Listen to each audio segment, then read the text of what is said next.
And our guest today on Absolutely Famous is one of the big personalities of New Zealand rugby media, budding young commentator, former Crusader, Highlander and New Zealand Maori All Black, Joe Wheeler. Big welcome, Joey. Great to have you on the show. Thanks, Johnny. Great to see you, mate. You haven't aged today. You're looking really, really healthy. Obviously, life over in Aussie's treating you well. Yeah, no, it's pretty good. Yeah, everything's on steroids here, Joe. The weather, the animals, everything. A lot of things can kill you here. Yeah, exactly. No, great place. Love Australia. Love the local boozers. Good skewy. Good schooner or two, I bet, Johnny. Yeah, I think the last time I saw you was at over in Perth at JT's funeral when you and Alex Ainley were playing for the Highlanders. Yes, yeah, it was.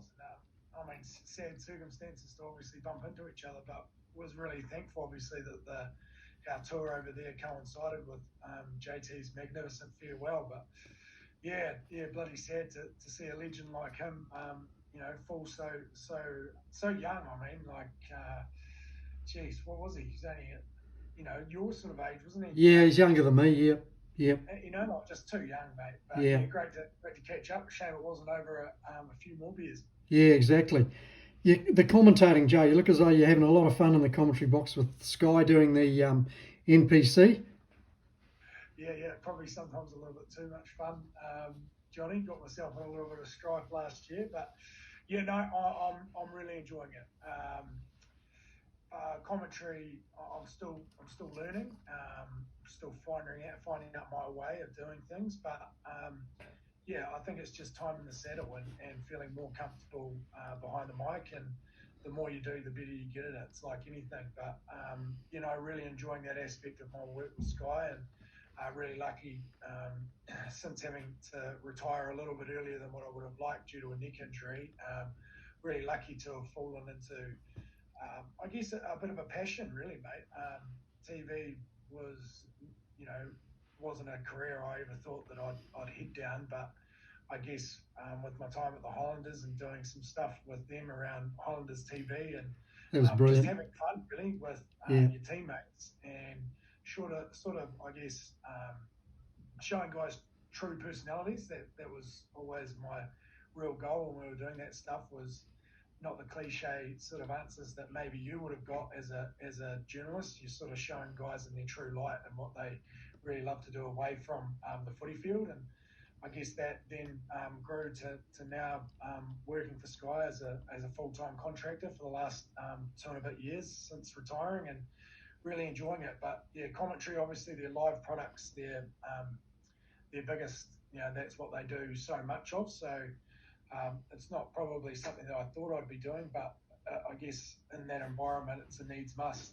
They need, I guess, all the ex-sportsmen to pull their fair share of commentary in the live product, and I'm slowly becoming more comfortable, like I alluded to earlier, and starting to enjoy it a little bit more, because I think at the start I was probably a little bit thinking about what the people at home would think about what I'm saying, but at the end of the day, you shouldn't really.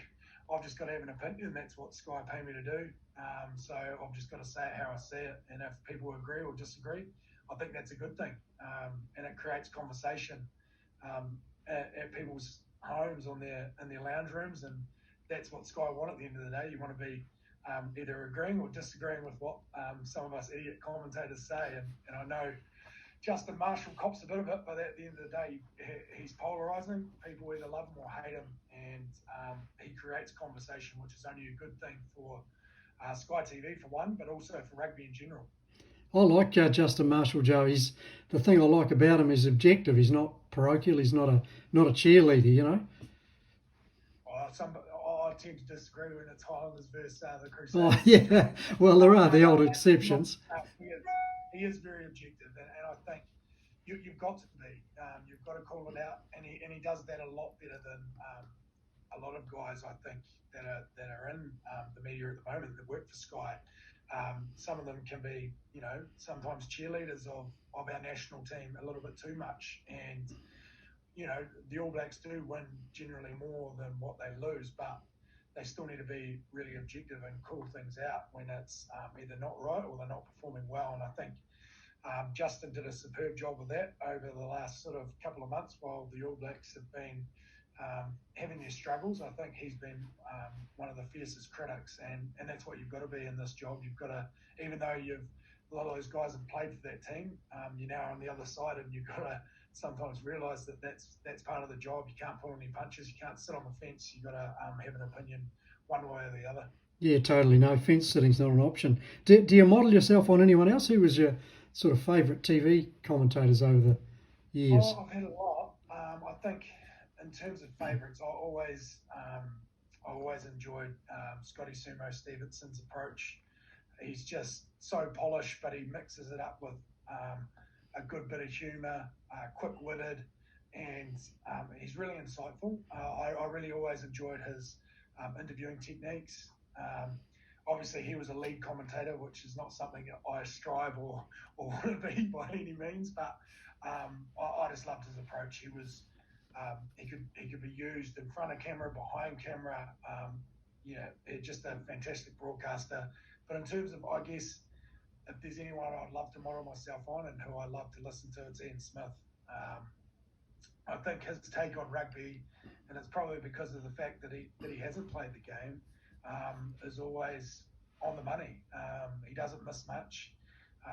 Still sharp as a tack, and I always love his interviewing angles with coaches and players. I think Smithy's a brilliant, and he's a brilliant guy. He's been awesome to me since I've come on. We have a lot of fun, a lot of laughs. He's a guy that I've always enjoyed, both his commentary of rugby, but also of cricket. But yeah, I think his take on rugby has been exceptional, and that's why he's, generally in the biggest test matches, he's always sitting sideline and asking the tough questions of the coaches. So he's a guy that if I was, I guess, anyone that I wanted to look up to or try to replicate would be Ian Smith. Yeah, Smithy's fantastic. I totally agree with everything you said's dead right. He's got opinions, he backs it up, and he's very insightful. With, of course, cricket too. He's highly respected around the world. And yeah, totally. Joe, I still remember clearly the days back in Marlborough Boys watching you play rugby for the first 15, and I was reporting on it for the paper then, and your cricket career was really developing too. You played for Marlborough and Central District's age group, I think you played for as well. And at what stage did you sort of decide rugby was the way to go? Yeah, it was a really tough decision, Johnny. Obviously, both were progressing really, really well. Cricket, I absolutely loved. The summer game playing cricket was just what we did. Everyone did, right? You played either rugby or soccer in the winter, cricket in the summer, and it was progressing really, really well. And you're right, yeah. Played for Marlborough from a young age. Probably doing a lot of my bad habits now from those early years. Some good mentors in that team. Yeah, plenty. But no, it was had some awesome times in the Marlborough and the baggy maroon cap, and then obviously I suppose the age group stuff played all the way through till under 19s. I had a 1 year of under 19s and under 17s as well, and then the following year I pulled out of the cricket tournament stuff because rugby was sort of becoming a little bit more demanding, and I was struggling at that stage with keeping on my body weight. The body weight thing was a real issue for me, and I'd had some advice from New Zealand coaches of New Zealand age grade team that I needed to put size on, and it probably would be a good idea maybe to not do as much cricket, and so the decision was made to focus a little bit more on my footy, which I missed out on that New Zealand side, but in hindsight, I think looking back, I always knew that rugby was the sport that I had a real love for. Not that I didn't love cricket, I worked a lot harder at my rugby than what I did with my cricket. I found, especially when I went to some of those like age group tournaments and age group camps, that cricket was, well, especially at that the next level up, really individualistic, and I struggled with that aspect. I've always loved being in team environments, and the camaraderie that comes alongside that, Johnny, and that was one thing obviously with rugby. You know, if your team's not functioning, you're never going to win games, and you have to have that camaraderie, and you have to have that trust, and you have to rely on every single one of your teammates to do their role inside the team, and that's something that why I love the game so much. Whereas with cricket, yeah, there is an aspect of that. It's probably us bowlers relying on us on the fieldsmen, making sure that they're staying awake in the field to catch any catches that come their way. But other than that, there's it's still pretty much an individual battle, you versus the bowler if you're the batter, or vice versa. So, I sort of struggled with the camaraderie off the field at next level, because guys were just all about themselves. If you lost a game but a guy scored 100, he couldn't care less. Whereas for me, I was like, if I scored 100 but we lost, I was like, well, that's shit. Like, it was worth nothing. Like, yeah, I scored 100, but the team didn't win, so it's of no use now. But yeah, some great memories, and a lot of them from cricket, to be honest, mate. More so off the field than on it. Some on the field, I think of finals and things that we played for Celtic, or tournaments gone to with CD, and I met some really good mates. I think one of them is Rail Dag. Obviously, we played a lot of age group cricket together, and then he finished up a year earlier than me in terms of cricket to focus on his rugby, but then became really tight through our footy careers, and now on the other side as well in TV. So it's really cool, the bonds that you make throughout. Another guy, Tim Southey, I played a lot of age group cricket against him. He was Northern Districts, and then went to a lot of camps with him as well. And whenever we see each other, we love chatting about those old times. And he always reminds me that I was never short of a word, and still aren't, obviously. So yeah, it's cool, the people that that you form friendships with at those younger years, from a different code, but you still see them now, and you still remember fondly those early days. Yeah, Joe, you had a wonderful career to be proud of in rugby. You played, of course, for the Maori All Blacks. You played in Japan. You played for the Highlanders, the Crusaders, and Tasman Mako and Marlborough. And what was your favourite team? A bit of a hard question, I suppose, but where did you have the most fun? Oh, yeah, obviously. To be honest, whenever mates ask me similar things, like reflect, I still haven't really, I suppose, reflected fully on how lucky I was. I do consider myself lucky on it, and it's because it's such a fickle game, rugby, and it's so competitive. But when you're there, it's also just as hard to keep your spot in teams, because we're so blessed with the amount of talent in this country in terms of rugby, and everyone wants to be where you are. But yeah, in terms of my career, I just think, looking back, so many memorable experiences. But there was one team that was always constant for me throughout my career, and that was Tasman. That gave me the opportunity, Johnny, to make a living out of playing the game I love. So I'm just forever grateful for, I guess, that team coming about, because it came about the year after I left school. I was lucky enough, I didn't go away, I stayed, and I was contracted to Tasman and in the academy, and I moved over to Nelson, and then throughout all that, the shit, I suppose, we struggled in the early years. Yes, it was a dogfight for a while. Yeah, it was, and I found it really hard how it was received by, where I was from, Marlborough. There was obviously a lot of animosity towards the amalgamation, and it looked like it was destined to fail, but then somehow it hung in, and then turned a corner, I think it was around when Toddy Blackadder took over. We made the quarterfinals. I think that was in, geez, now you're testing my memory, a few concussions later, Johnny. Maybe 2009, 2008, 2009. Yeah. We made the quarterfinals, and then we sort of slipped back again when KK and Bevan took over, and then Kieran got the team on his own alongside Leon. And I think that was sort of 2012 when we started to make some real inroads. And we had a young group that had been there for a wee while, a couple of years, and then we started to see the fruits of that.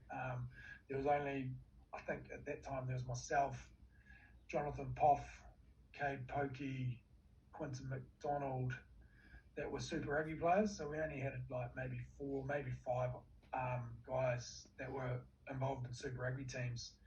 And then from there, somehow managed to grow that. And in 2013, we had a team, again, pretty young, that managed to win the championship, which was obviously to promote ourselves up into the premiership. And if we had been playing, like the NPC is now, we probably would have won the whole thing. We hardly dropped a game that whole season. And yeah, the transformation from when I started, which was in the academy at the start, and to then to come full circle and to be promoted into the top flight of the NPC, for I guess us local boys, Cade, Quinton, myself, who had been through all that, it was real satisfying to be part of something so special, and then to see the growth in that team and to where it is now is probably one of the premier NPC teams in the country. Is just it's really proud. I just feel a real sense of pride when I watch them and see what they're doing, because yeah, man, it came so far from potentially not even being here today, to now being always one of the front runners. So I think that team, Johnny, is one that I hold dear to my heart and care really deeply about. Obviously, you care deeply about every team, but in terms of your question, it's probably Tasman Mako, mate. Yeah, and of course, talk about sporting pedigree, Joe. You were bound to succeed. I mean, your brother Ben played for the Black Caps, outstanding cricketer. Your dad was a very fine fullback, I think, for the High School Old Boys Club in Christchurch back in the day.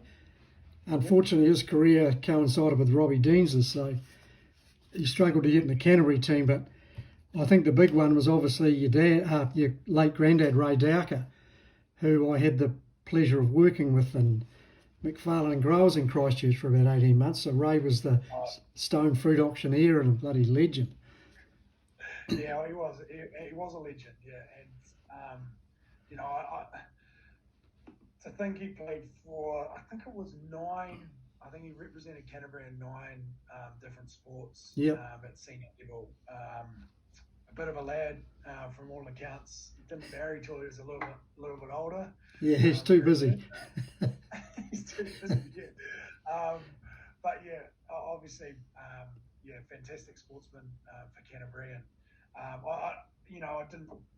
I suppose he died when I think I was 18 or 17 or 18, and didn't probably fully appreciate what he achieved until he passed. And then I remember going around to my grand's place, to their place, and going through some of the archives and the scrapbooks that Gran had kept. And man, he achieved so much. Like, it was just, pretty overwhelming to think what he had done. He won a national soccer football title with Canterbury. He won Plunkett Shield with Canterbury. Represented New Zealand A, cricket. Played senior rugby, senior league, like he did it all.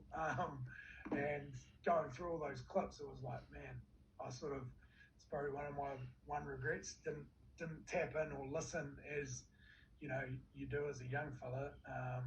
You sort of maybe take that stuff for granted a little bit, and didn't tap into his knowledge anywhere near enough. I still remember him coming to watch me play age group cricket. He used to get a little bit frustrated watching me bat. Sometimes felt I gave away my wicket a little bit too cheaply. Yeah, Ray was pretty gritty. My aggressive nature, unlike him, who used to noodle it round from all accounts, and really patient middle order batsman, whereas I was a bit more of an aggressor. Some really fond memories of of Granddad, and then hearing some stories from people that played with him, especially when we went go play at the Willows, famous Willows, and Granddad would turn up and was sort of treated a bit like royalty when he would turn up there, special chair and umbrella and lunch and all that. And I was a bit blown away by all of that because he wasn't a black cap or a New Zealand rep. He played for New Zealand A, but obviously was just held in such high regard in the the Canterbury cricket community and the Lancaster Park cricket community as well, and played for a long time and captained those teams for a long time as well, and was extremely successful. So I suppose it's one of my regrets, Johnny, that didn't utilise him a little bit more and ask about a little bit more about the good old days, because he played with a lot of those legends as well of the game of cricket in New Zealand. But yeah, he was a fantastic sportsman, and Mum will, Dad will claim a bit in terms of our sporting pedigree, because but I think generally the blood does come from Mum's side, and she'll say that she put in the hours out on the back lawn, going and fetching balls to us as young fellas. So yeah, credit where credit's due. Well done, Mum. You did all right. She did. She's a bloody legend, this cat. Well done. You too, Mark. Yeah, it's talking about Reagan. Of course, he played for Lancaster Park, which was my club as well, and he was revered there. I mean, he didn't turn up very often, but when he did, he was just so highly respected. And I used to hang on every word he used to say to me at work, and gave me some good advice. Hopefully not as punting tips though, Johnny. No, I never got hooked on punting, thank goodness, so I wasn't much use there. But yeah, a few of the auctioneers were pretty good punters. Yeah, you didn't mind a flutter. No, that's right. Joey, you're a family man now. You're married to Courtney and two lovely kids, Indy and Bill. Yep. Yeah, no. She's all changed a little bit now, Johnny. Two kids, and Indy's coming up 4, going on 14. She's the old apple doesn't fall too far from the tree there. Sass galore. Mouth from the south is our Indy, but no, they're great fun, and just a lot of people always say having kids it's life changing, but it's life changing in such a cool way. Like, they're just so precious, so innocent, but man, they make us laugh, and yeah, it's a real joy to be around. Like, I'm just loving being a dad, and Billy's he's close to walking. Got a real fascination with a rugby ball or balls in general. So won't be forcing it, but hopefully, he gets into a sport just like Indy does. They're mad keen on it. Obviously, get dragged along a lot to Highlanders games down here or Otago games, and absolutely love their footy. And obviously, it's always on the box as well. So yeah, whether they love it or whether they enjoy it or not, they're always going to have an interest, because they just have to. No other way about it. But yeah, loving being a dad, mate. But yeah, certainly the life changed pretty quickly, but yeah, Courtney's doing a magnificent job as a mum, because with Sky and other things, it does take there's a lot of travel involved, so she's solo a lot of the time. So I'm really lucky in that respect that she's such a great mum to the kids, and a great wife, and understanding of, I guess, my passion, which is just luckily my job as well now, that she allows me to do that and to fleet around the country talking smack about the game I love. Pretty cool. Well, the All Blacks, Joey, Jesus, she's been a rough ride for us supporters. We've given them a bit of a pasting on Absolutely Famous when they've deserved it, and also just as quick to praise them when they pick themselves off the canvas, which they did last week. How do you reckon they're tracking a year out from the World Cup? Yeah, look, I'm amazed at how far they've come since what was an absolute disaster of a June series against the Irish. There's no two ways about it. To get beaten up and bullied like we did at home, haven't seen an All Black side, look like they lack desire and commitment in my time. So that was the most that was the hardest thing for me to witness, was that. And then the turnaround, obviously, has been, quite awesome. And I think you can't understate the what Jason Ryan's done with that forward pack. He's got them getting back to somewhat of the fearsome All Blacks that everyone used to see, where teams wouldn't be able to physically dominate us.